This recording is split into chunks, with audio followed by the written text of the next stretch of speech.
If you're someone who struggles with procrastination and getting things done, this video is for you. So listen up, this video is for you. Avoiding the hard stuff today is just making your tomorrow harder. Avoiding the hard stuff today is making your future self work harder the next day. Procrastination isn't about time management. The truth is, procrastination is about emotional management. Let me explain. The reason why we put off things isn't because we don't have enough time. It isn't because we have so many things to do that we don't have enough hours in a day to get them done. It's because we feel overwhelmed to get things done. It's because we feel like it's too much of a burden. We feel like it will take too much energy, too much time to complete it. So we delay it. So we brush it off. So we put it aside, try to avoid it until eventually that deadline comes. Until it comes back and bites us in the butt for not completing it. And here's how the cycle goes. You get a task, you get something that you need to get done. And you think to yourself, oh, I can do it later. Or maybe, I don't know if I can do this. Or I don't want to do this now, maybe I'll do it later. Or it'll take too much time and energy right now. Maybe I'll do it when I feel like it. Maybe I'll do it when I feel motivated, when I have more time, more energy. Days, weeks, months even pass by, and you still haven't started the thing that you said you wanted to do. You kept brushing it off the next day, next week, next month. You kept pushing it off. And now it's been 3 months. Now the deadline is tomorrow, a couple hours. And you tell yourself, okay, now I'm forced to finally actually start. Now I'm forced to actually finally start the task.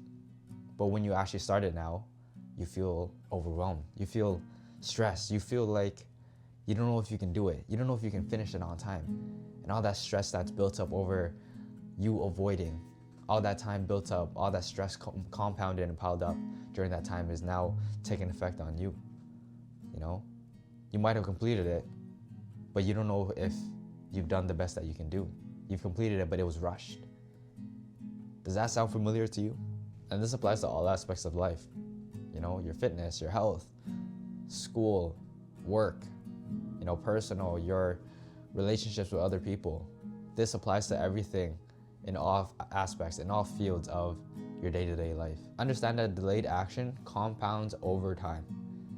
That small task you're not willing or unmotivated to do right now will turn into a massive, massive issue, a massive problem later down the road that you then have to eventually tackle. It's like an analogy of, for example, debt. Imagine you have a small amount that you haven't paid back yet, or that you didn't realize that you need to pay back yet, or you used on your credit card, right? And you missed that payment, or you felt like, you know what, maybe I'll just skip that payment for now. First cycle goes by, maybe you have to pay a couple dollars in interest. Big deal. The next week comes by, maybe it's a couple more dollars, it's building up. 3 weeks go by, a month go by, 4 months go by, 6 months go by. And now instead of you paying a couple dollars in interest when you first started, maybe now you're paying hundreds of dollars. Maybe you're paying the triple digits. It compounds over time. What started off at just a couple dollars, now you have to pay a significant more amount. And that's just on the interest alone. It's like also for the analogy of dehydrating, right? You forget to drink water, or you feel like, oh, you know what? My water bottle is too far. Maybe I'll drink water later. Or I feel thirsty, but you know what? I'll put it off to the side. You feel dehydrated now. You don't feel good. You start to get a headache. You start cramping in your muscles because of that one action you decide to take, because of that one decision that you're like, you know what? Maybe I'll do that later. It's not a main priority in my head right now, so I'll just brush it to the side. I'll do it later eventually.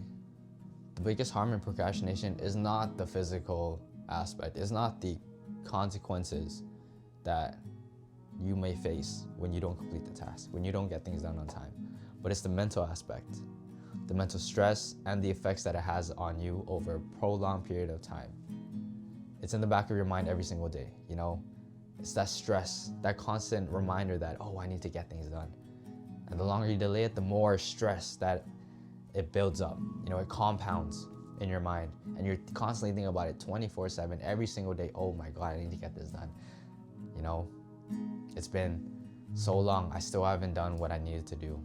I said I was gonna do it tomorrow, but look, it's 4 days later. Eventually, it'll start to affect your mental health, and it'll start to affect your physical health too. We know that what effects stress can have on your body. But the most important thing, in my opinion, is the mental aspect of what it can do to you. It lowers your self-confidence. It lowers your sense of self-trust in yourself. And it starts to change your narrative on how you perceive or view things, right? You said you were going to do one thing, but you didn't. So now you lose trust in yourself. You have less confidence in your ability. You don't even believe the words that you're saying to yourself anymore. And you start to view things as, oh man, your self-narrative, your self-talk is negative. I don't know if I can do this. I don't know if I can trust myself no more. The words that come out of my mouth, are they real? Can I really believe them? Am I even capable of doing this? That self-confidence, that self-narrative, it was once up here, but over time, it was slowly getting chipping away. Slowly, the stress was building up on it. Until eventually, you're at a point where you don't even recognize yourself no more. You're at a point where over small little changes over long periods of time, you're like, wow, how did I get in this position?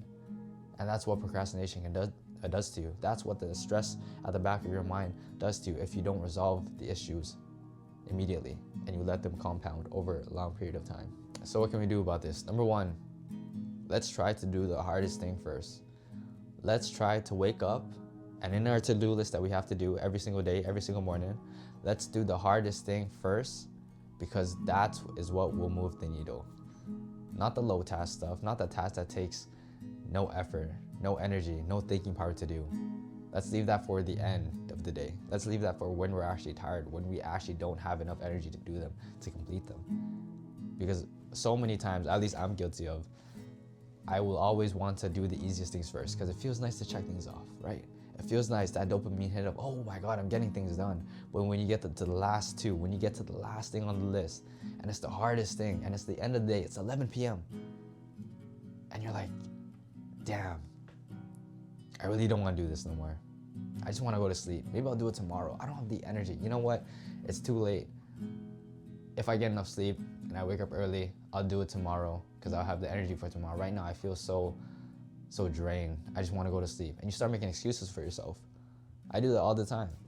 But we need to learn how to start putting the hardest things first on our to-do list, because once we get that done, we know at the end of the day, even though if we haven't completed all 7, 10, 20 things that we need to do, we at least did one thing that will make a difference in our lives. We at least did one thing that will move the needle towards where we need to go.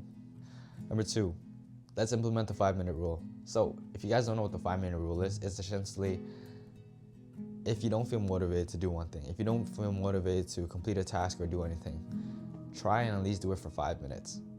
At least 5 minutes. And you'll find that once you start it, because the hardest part is starting. Once you start, you'll find yourself in that flow state. You'll eventually get to the point where you're like, you know what? I'm already doing it. Let me just keep continuing. Let me just keep doing it. Let me just keep working on it until I get it done. Or at least keep working on it until I get a significant amount of process completed. Right? And that's what happened to me yesterday. I have a podcast channel. I don't know if you guys know that, but I have a podcast channel. And editing videos for the podcast takes a boatload of time. It's like a full-time work week.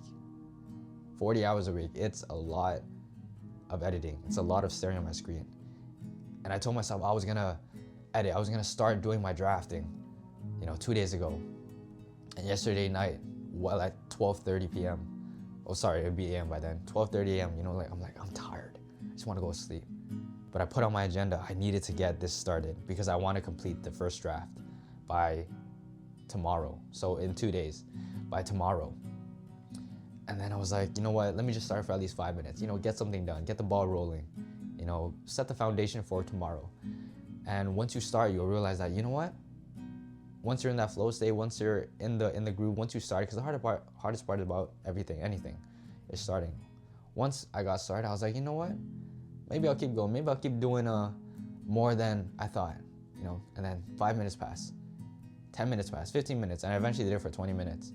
And I was like, wow, I'm surprised I did that much. I told myself I was tired. I thought I was tired.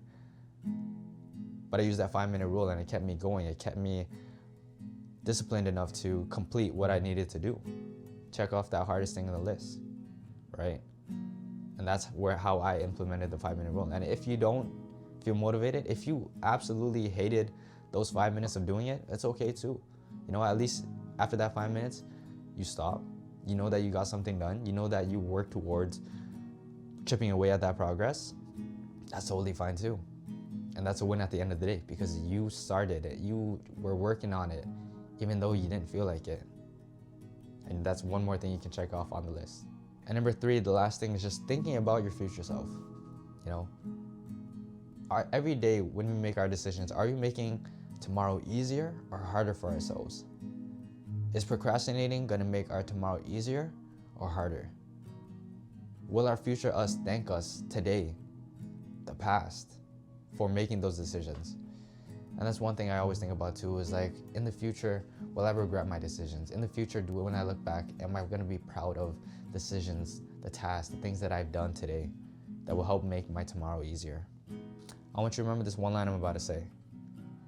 Every time we decide to put off the hard thing, we're making a choice. But that choice is against ourselves. And one day we're gonna wake up and realize that our biggest enemy was us all along, because we're making our future self harder. We're choosing to make our lives harder and procrastinate because we want to feel comfort today. With that, my friends, that is all I have to say for today. If you made it this far, let me know in the comments below, what is one thing that you're gonna stop procrastinating on? What is one thing that you've been putting off for so long that you're gonna start today and get things done? Other than that, I believe in you. Even if you don't believe in yourself, I believe in you. And yeah, take care, my friends.